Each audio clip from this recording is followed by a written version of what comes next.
ತಿಪಟೂರಿನಲ್ಲಿ doctor B R Ambedkar ಅವರ ಅದ್ದೂರಿ ಮೆರವಣಿಗೆ. ತಿಪಟೂರಿನ ಐಬಿ ಸರ್ಕಲ್ನಲ್ಲಿ ದಲಿತ ಮುಖಂಡರಿಂದ ಜೈ ಭೀಮ್ ಘೋಷಣೆ. ಶಾಸಕರ ಉಪಸ್ಥಿತಿಯಲ್ಲಿ ಸಂವಿಧಾನ ಶಿಲ್ಪಿ ಡಾಕ್ಟರ್ ಬಿಆರ್ ಅಂಬೇಡ್ಕರ್ ಅವರ ಅದ್ದೂರಿ ಮೆರವಣಿಗೆ. ಶಾಸಕರಾದ ಷಡಾಕ್ಷರಿ ಅವರು ಮಾತನಾಡಿ, ಅಂಬೇಡ್ಕರ್ ಆಸನೆಯಂತೆ ಪ್ರತಿಯೊಬ್ಬರೂ ಸಮಾನವಾದ ಮನಸ್ಥಿತಿಯಲ್ಲಿ ಬದುಕಿ ಜಾತಿ ವ್ಯವಸ್ಥೆಗೆ ಸಂವಿಧಾನವೇ ದಿವ್ಯ ಔಷಧಿಯಾಗಿದೆ. ಶೋಷಿತರು, ದುರ್ಬಲರು, ಹಿಂದುಳಿದವರು ಮುಖ್ಯವಾಹಿನಿಗೆ ಬರಬೇಕು. ಆಗ ಮಾತ್ರ ಅಂಬೇಡ್ಕರ್ ಅವರ ಹಾಗೂ ಹಸಿರು ಕ್ರಾಂತಿ ಡಾಕ್ಟರ್ ಬಾಬಾ ಜಗಜೀವನ್ ರಾಮ್ ಅವರ ಕನಸು ನನಸಾಗುತ್ತದೆ ಎಂದರು. ಈ ಕಾರ್ಯಕ್ರಮದಲ್ಲಿ ತಿಪಟೂರಿನ ಉಪವಿಭಾಗಾಧಿಕಾರಿ ಶ್ರೀಮತಿ ಸಪ್ತಶ್ರೀ, ಸುದರ್ಶನ್ ಇಒ, ತಹಶೀಲ್ದಾರ್ ಪವನ್ ಕುಮಾರ್, ಪೌರಾಯುಕ್ತ ವಿಶ್ವೇಶ್ವರಯ್ಯ ಬರದಗಡೆ, ಡಿವೈಎಸ್ಪಿ ವಿನಾಯಕ್ ಶೆಟ್ಟಿಗೆರೆ, ದಲಿತ ಮುಖಂಡರಾದ ಪೆದ್ದಯ್ಯಲ್ಲಿ ನರಸಿಂಹಯ್ಯ, ನಾಗತಿಹಳ್ಳಿ ಕೃಷ್ಣಮೂರ್ತಿ, ಕುಪ್ಪಾಳ್ ರಂಗಸ್ವಾಮಿ, ಕೊಪ್ಪ ಶಾಂತಪ್ಪ, ಬಜಗೂರು ಮಂಜುನಾಥ್ ಸೇರಿದಂತೆ ಅನೇಕ ಉಪನ್ಯಾಸರು ನೀಡಿ ಕಾರ್ಯಕ್ರಮದ ಉಪಸ್ಥಿತಿಯಲ್ಲಿದ್ದರು. ವರದಿ ಮಂಜುನಾಥ್ ಡಿ, ತಿಪಟೂರು.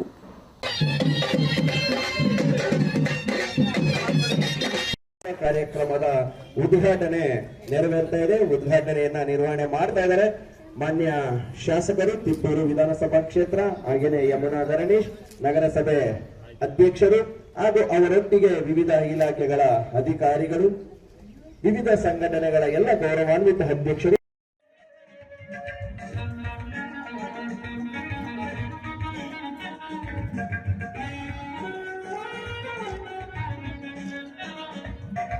ಸನ್ಮಾನದಲ್ಲಿ ಹಾಗೂ ಸನ್ಮಾನ ಕರಿಯಪ್ಪ ಬಿನ್ ರಂಗಪ್ಪ, ತಿಮ್ಮಯ್ಯ, ಚಂದ್ರಯ್ಯ, ಕೆಂಪಮ್ಮ, ಗಂಗಮ್ಮ, ರಂಗಯ್ಯ, ನರಸಿಂಹಯ್ಯ, ಕುಮಾರಯ್ಯ,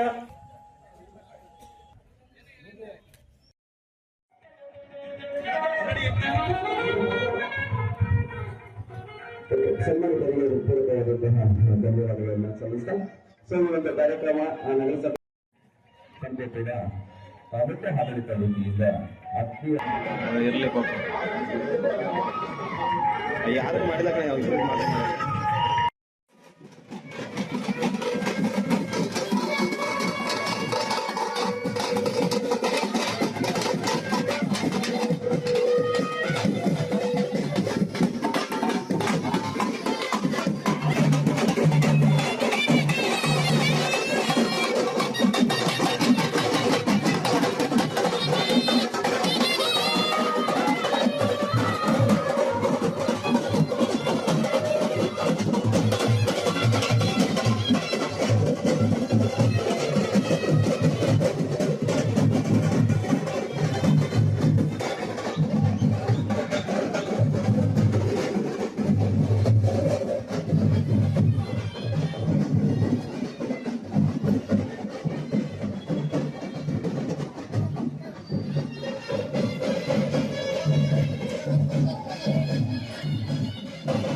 ಅಂಬೇಡ್ಕರ್ ಅವರು ನಿಜವಾಗ್ಲೂ ಬದುಕಿದ್ರೆ ಏನಪ್ಪಾ, ಇಂಥವ್ರಿಗೋಸ್ಕರ ನಾನು ಇಂಥ ಸಂವಿಧಾನವನ್ನ ಕೊಟ್ಟ ಅಂತಕ್ಕಂಥ ಚಿಂತನೆ ನಿಜವಾಗ್ಲೂ ಅವ್ರಿಗೆ ಬರ್ತಿತ್ತು.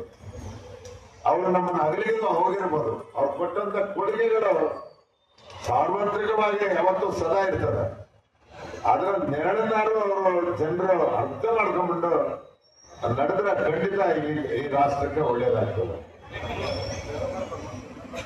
ಪ್ರಜಾಪ್ರಭುತ್ವದಲ್ಲಿ ಯಾರು ಬೇಕಾದ್ರೂ ಶಾಸಕನಾಗ್ಬೋದು, ಯಾರು ಬೇಕಾದ್ರೂ ಮುಖ್ಯಮಂತ್ರಿ ಆಗ್ಬೋದು, ಮಂತ್ರಿ ಆಗ್ಬೋದು, ಪ್ರಧಾನಮಂತ್ರಿ ಆಗ್ಬೋದು. ಆದ್ರೆ ಆ ಸ್ಥಾನದಲ್ಲಿ ಕೂತ್ಕೊಳ್ತಕ್ಕಂಥವ್ರು ನಾವು ನಮಗೆ ಯೋಗ್ಯತೆ ಇದೆಯಾ, ಈ ಸ್ಥಾನದಲ್ಲಿ ಕೂತಿದೀವಿ, ಇದನ್ನ ನಿಭಾಯಿಸ್ಬೇಕಾದ್ರೆ ಏನ್ ಅರ್ಹತೆ ಇರ್ಬೇಕು ಅಂತಕ್ಕಂಥ ಚಿಂತನೆಯನ್ನ ನಮಗ್ ನಾವೇ ಪ್ರಶ್ನೆ ಹಾಕೊಂಡಾಗ ನಿಜವಾಗ್ಲೂ ದೇಶ ಅಭಿವೃದ್ಧಿ ಹೋಗ್ತದೆ. ಇವತ್ತು ಬೇರೆ ರಾಷ್ಟ್ರಕ್ಕೆ ಹೋಲಿಸಿದ್ರೆ ಇವತ್ತು ಭಾರತ ಯಾವ ರಾಷ್ಟ್ರಕ್ಕೆ ಕಡಿಮೆ ಇಲ್ಲ. ಎಲ್ಲ ಸಂಸ್ಕೃತಿಯನ್ನ ಹೊಂದಿರ್ತಕ್ಕಂಥದ್ದು. ಇವತ್ತು ನೋಡ್ಬೋದು, ನೀವು ದೇಶ ವಿದೇಶಗಳಲ್ಲಿ ಪ್ರವಾಸ ಬರ್ತಾರೆ, ಅವರು ನಮ್ಮ ನಾಡು ನುಡಿ ನಮ್ಮ ಕಲೆ ಸಂಸ್ಕೃತಿಯನ್ನ ನೋಡಿ ಸಂತೋಷ ಪಡ್ತಾರೆ. ಅಂತ ನಾಡಿನಲ್ಲಿ ಹುಟ್ಟಿರ್ತಕ್ಕಂಥ, ಇಂಥ ದೇಶದಲ್ಲಿ ಹುಟ್ಟಿರ್ತಕ್ಕಂಥ ನಾವು ನೀವೆಲ್ಲ ಚಿಂತನೆ ಮಾಡ್ಬೇಕಾಗ್ತದೆ. ನಾನು ಯಾವತ್ತೂ ಇಷ್ಟು ಮನಸ್ಸು ಬಿಚ್ಚಿ ಮಾತಾಡಿರ್ಲಿಲ್ಲ. ಮೊನ್ನೆ ನಡೆದಂತ ವಿಧಾನಸಭೆ ಅಧಿವೇಶನದಲ್ಲಿ ನನಗೆ ಬಹಳ ಅಸಹ್ಯ ಆಗ್ಬಿಡ್ತು. ನಾನು ಹೇಳಿದೆ, ಸೊ ಏನಪ್ಪ ನಾವು ಇಂಥ ಪರಿಸ್ಥಿತಿ ನೋಡ್ತಕ್ಕಂಥ ಪರಿಸ್ಥಿತಿ ಬಂದಲ್ಲ ಅಂತ. ಸಂವಿಧಾನ ಯಾತಕ್ಕೋಸ್ಕರ ಕೊಟ್ಟಿದ್ದಾರೆ? ಆ ಪುಣ್ಯಾತ್ಮ ಯಾತಕ್ಕೋಸ್ಕರ ಅವರ ಸಹಯೋಗಿಗಳು ಕೂತು ಸೇರಿ ಏನೆಲ್ಲ ಈ ದೇಶಕ್ಕೋಸ್ಕರ ಕೊಟ್ರೆ ಅಭಿವೃದ್ಧಿ ಆಗ್ತದೆ, ದೇಶ ವಿಶಾಲವಾಗಿ ಬೆಳೀತದೆ, ಎಲ್ಲ ಕ್ಷೇತ್ರದಲ್ಲೂ ಅವ್ರಿಗೆ ಸವಲತ್ತುಗಳನ್ನು ದೊರಕಿಸ್ತದೆ ಅಂತಕ್ಕಂಥ ದೃಷ್ಟಿಯಿಂದ ಕೊಟ್ಟಂತ ಪವಿತ್ರವಾದಂತ ಸಂವಿಧಾನವನ್ನ ಇವತ್ತು ನಾಗರಾಜ್ ಅವರು ಮಾತಾಡ್ಬೇಕಾದ್ರೆ ಹೇಳ್ತಿದ್ರು, ಸಂವಿಧಾನವೇ ಬದಲಾಯಿಸ್ತದೆ. ಸಂವಿಧಾನ ಬದಲಾಯಿಸಕ್ ಆಗೋದಿಲ್ಲ. ಸಂವಿಧಾನದಲ್ಲಿ ಕೆಲವು ಕಾಲಕ್ಕನುಗುಣವಾಗಿ ಏನಾದ್ರೂ ಬದಲಾವಣೆ ಮಾಡ್ಲಿಕ್ಕೆ ಅವಕಾಶ ಇದೆ ವಿನಃ ಅದನ್ನ ಇಡೀ ಸಂವಿಧಾನನೇ ಬದಲಾಯಿಸ್ತಕ್ಕಂಥದ್ದು ಮೂರ್ಖರು ಮಾತಾಡ್ತಕ್ಕಂಥ ಮಾತು. ನಾವು ಕಾಯ್ದೆಯನ್ನ ಮಾಡ್ತೇವೆ, ನಾವು ಬಿಲ್ ತರ್ತೇವೆ, ಸಂವಿಧಾನದ ವ್ಯಾಪ್ತಿನಲ್ಲೇ ಬಿಲ್ ತರ್ತೇವೆ. ಸಾರ್ವಜನಿಕವಾಗಿ ಇವತ್ತಿನ ಪ್ರಪಂಚಕ್ಕೆ, ಇವತ್ತಿನ ದೇಶಕ್ಕೆ, ರಾಜ್ಯಕ್ಕೆ, ರಾಷ್ಟ್ರಕ್ಕೆ ಅನುಕೂಲವಾಗ್ತಕ್ಕಂಥ